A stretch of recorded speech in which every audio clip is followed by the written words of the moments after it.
শহীদ বুদ্ধিজীবী দিবসে দেশজুড়ে নানা আয়োজনে শ্রদ্ধা জানানো হচ্ছে জাতির শ্রেষ্ঠ সন্তানদের।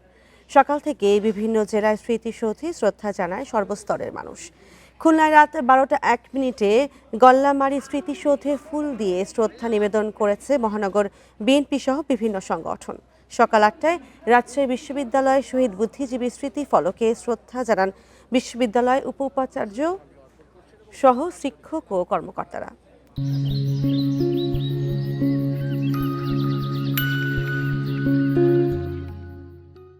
পরে সেখানে শ্রদ্ধা জানান বিভিন্ন হলের শিক্ষার্থীরা। নড়াইলে জেলা প্রশাসনের আয়োজনে নড়াইল বধ্যভূমি ও গণকবরে ফুলের শ্রদ্ধা নিবেদন ও শহীদদের আত্মার শান্তি কামনায় দোয়া ও বিশেষ মোনাজাত করা হয়।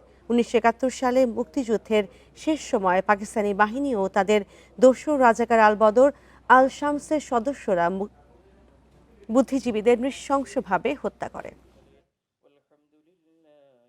71কে তো কেউ অস্বীকার করার সুযোগ নাই। এই বুদ্ধিজীবীদের হত্যা করা হয়েছে সেটারও কোনো অস্বীকার করার কেউ সুযোগ পাবে না। এই যে ত্যাগের বিনিময় আমাদের যে মহান স্বাধীনতা হয়েছে এবং তাদের যে শিক্ষা, তাদের যে দীক্ষা, তাদেরকে অনুসরণ করা। আর এ নিয়ে আরো জানাতে রাজশাহী ও বরিশাল থেকে যুক্ত হচ্ছেন সহকর্মীরা। শুরুতেই রাজশাহী থেকে জানাবেন মুস্তাফিজুর রহমান। মুস্তাফিজুর রহমান, রাজশাহীতে কিভাবে পালিত হচ্ছে শহীদ বুদ্ধিজীবী দিবস?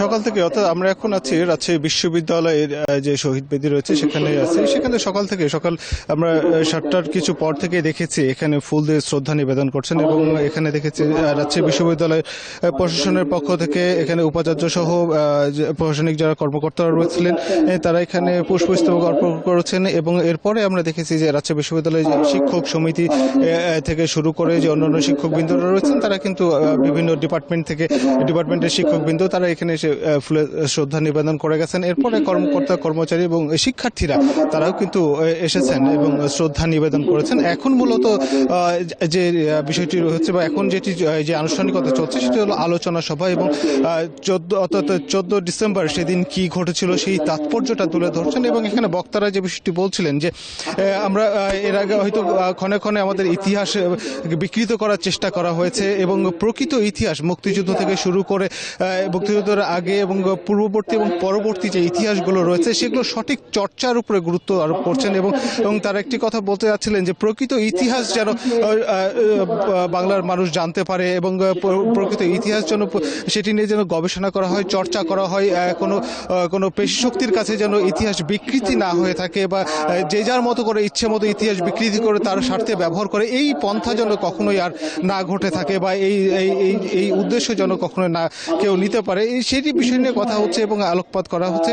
আমরা দেখেছি কিছুক্ষণ আগে অর্থাৎ 10টার দিকে রাজশাহী জেলা প্রশাসক সেখানে শ্রদ্ধা নিবেদন করা হয়েছে অর্থাৎ রাজশাহী কোর্ট চত্বরে সেখানে যে শহীদ বেদি রয়েছে সেখানে পুষ্পস্তবক অর্পণ করেছেন এবং সেই সাথে আজকে আমরা দেখেছিলাম যে পুষ্পস্তবকের পরে এখানে মোনাজাত করা হয়েছে, দোয়া করা হয়েছে এবং শহীদদের আত্মার মাগফিরাত কামনা করা হয়েছে এবং সেই সাথে বলছিলেন যে তাদের যে আত্মত্যাগ বা আত্মদান সেটি যেন বিলীন না হয়ে থাকে, তাদের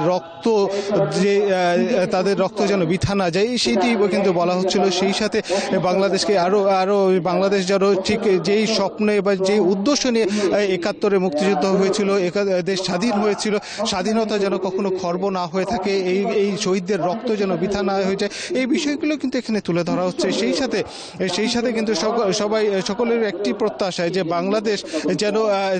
বাংলাদেশ যেন দুর্নীতিমুক্ত একটি সমৃদ্ধ দেশে পরিণত হয় এবং শহীদদের আত্মত্যাগ যেন বিফলে না যায়। তো এই ছিল রাজশাহী থেকে 14 ডিসেম্বরের আনুষ্ঠানিকতা। রাজশাহী থেকে জানাচ্ছিলেন সহকর্মী মুস্তাফিজুর রহমান।